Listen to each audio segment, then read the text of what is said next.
Hi! I might say happy holidays kasi halos patapos na ang September. So iniisip nyo siguro kung or you are preparing for the coming Christmas kung ano yung lulutuin nyo. You might consider of cooking this special dish that I cook for today. Ito yung tinatawag na Sipo Egg.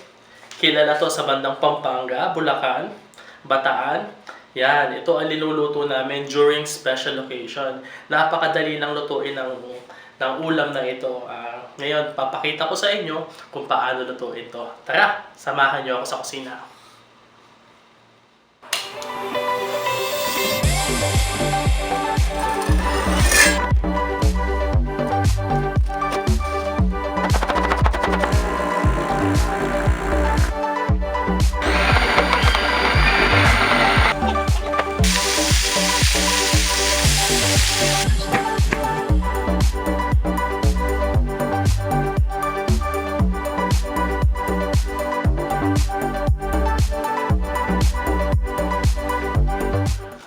This is originated from, I think, China, but it was popularized by the Kapampangan. So I guess this is an authentic Kapampangan dish.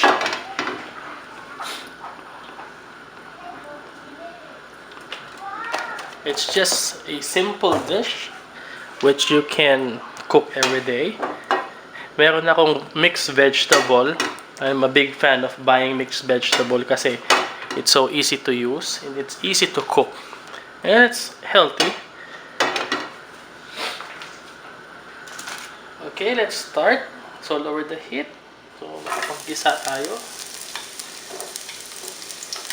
Basic. Always with the basic. Gisa. I don't know with other regions, but Kapampangan, they love to have ginisa. They gisa everything.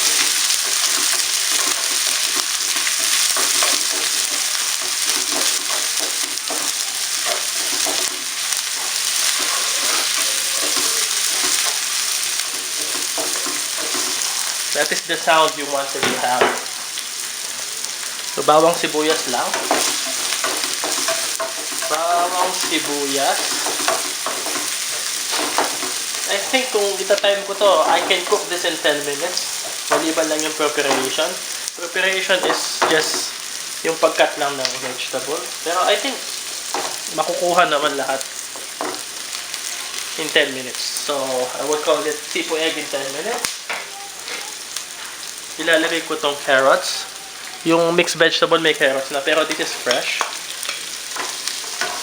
Inad ko lang. Dinagdagan ko siya kasi alam ko na kulang yung dun sa mixed vegetable. So, hayaan lang natin medyo lumambot. So, while waiting, let me read this verse for you.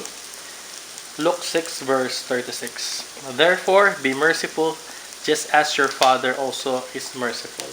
And in verse 37, judge not, and you shall not be judged. Condemn not, and you shall not be condemned. Forgive, and you will be forgiven. That is our verse for the day. Kasi whatever you do, you have to do it for the glory of the Lord. Lagi yan. So, ilalagay ko na yung mixed vegetable. This is the frozen one.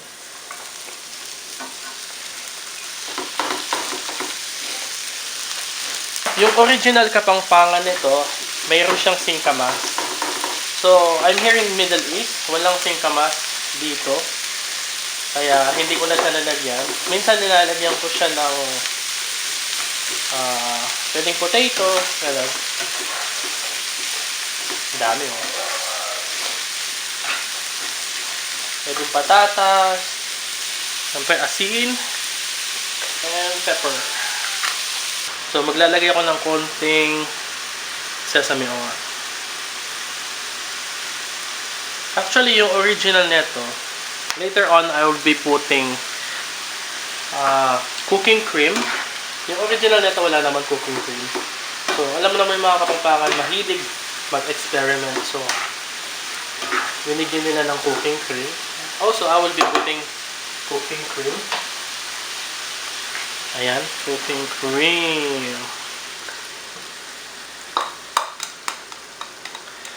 Kasi my daughter loves to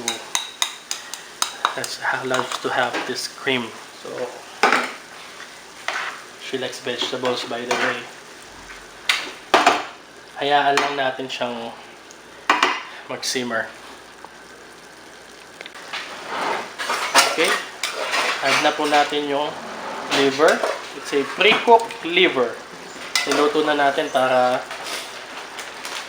hindi pumalo yung lansa niya.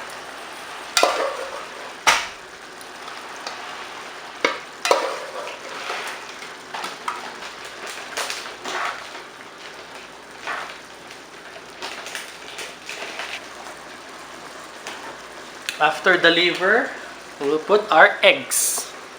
Quail eggs. Diba? It's a simple ingredients, but then it makes special. Kasi may cream. Joke. You can cook this at home. Mabilisan lang.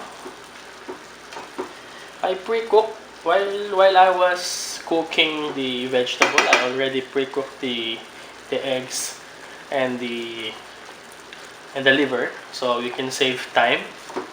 So habang nandiyan na yan, ito pa, we'll put the corn. Diba?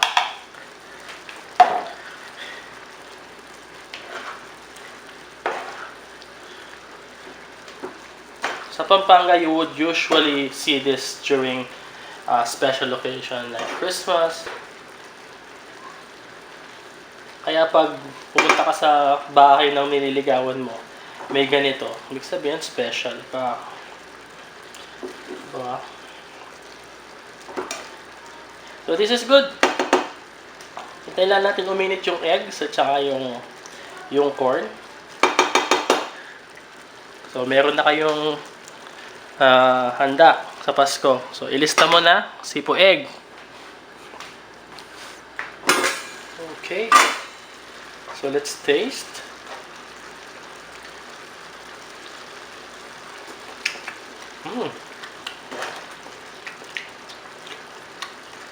Siyempre, masarap.